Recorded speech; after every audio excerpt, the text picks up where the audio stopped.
Each year, hundreds of Americans lose their lives in locomotive accidents caused by an activity called walking the tracks.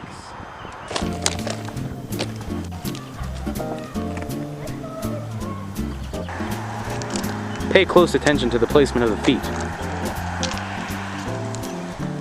In case of the sudden appearance of locomotives, we're going to show you a tutorial on how to avoid said locomotives.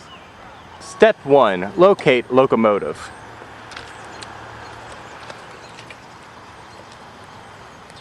Step 2. Cock knees at 45-degree angle and leap to the left and or right. Reminder, do not leap to the front and or back,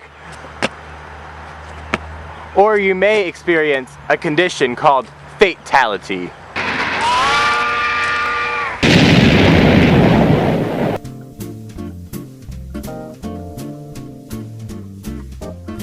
This is Dylan. And this is David.